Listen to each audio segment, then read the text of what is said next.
Hello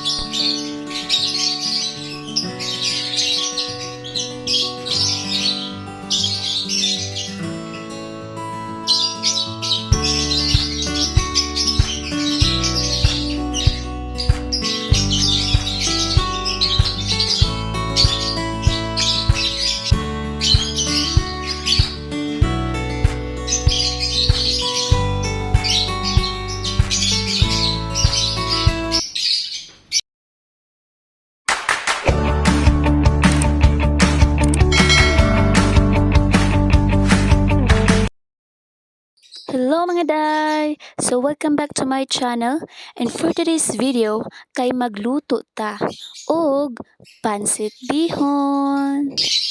So tara! So una ra day pud among himo, nagpainit og kawali.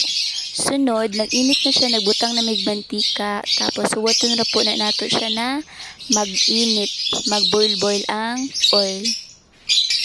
So, bali iba po ang proseso sa among pagkaluto sa pansit. Pero, pareho ra gyapon po siya og lasa. Kainit naman day po ang kawali, ibutang na nato ang bawang. Mix-mix lang hanggang sa mag-color brown. Saka na po nato ilunod ang sibuyas. Kaya medyo brown naman siya, ibutang na nato ang sibuyas. Tapos, mix-mix lang otro hanggang sa ma-okay na.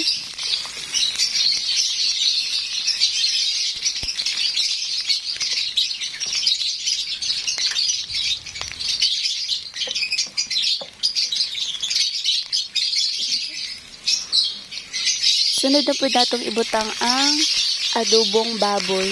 So, bali adobong baboy dahil po amo ang ibutang nga raa. Masya mo ang gipili na pangsahog. Pero nakadipindi po gapon na sa inyo kung saan gusto ninyong isagol sa inyong pansit.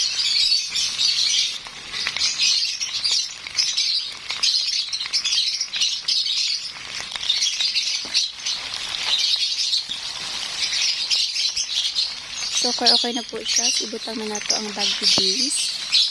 Tapos, mix-mix lang siya.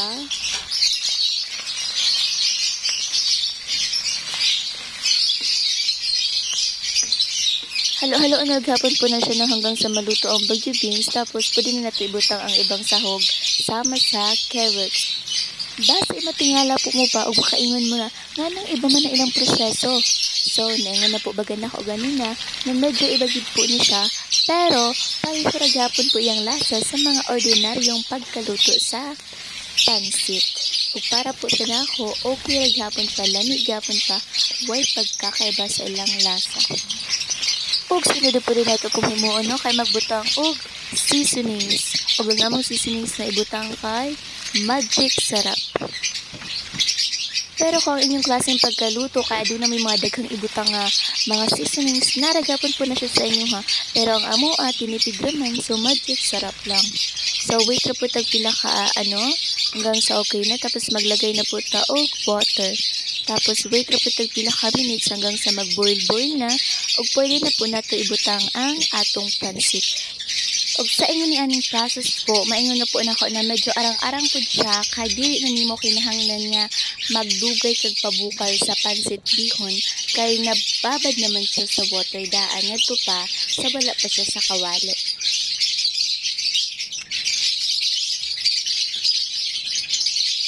Og pagkatitiday pa nagdagdagan ni drag mga pang pampalasa sama sa oyster sauce, og nag-add na po dahil ni dra po og soy sauce. Sa pagbutang rin ang po og soy sauce, paunti-unti lang siya, pagagmay-gagmay lang, kay tansya-tansya ra po hanggang sa masakto na siya. So, bali nag-add na po din no otro.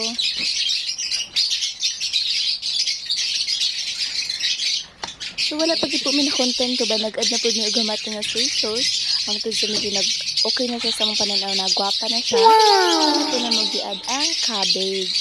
So, basit manguta na po mga ultiman ang pagkabutang nila sa cabbage na dapat nauna man na siya sa tanawa, hilaw na siya.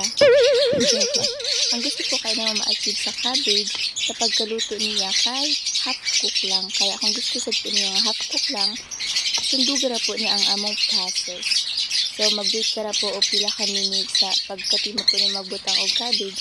Kaya aron, dili po sa kaayo, lata og half cook ra.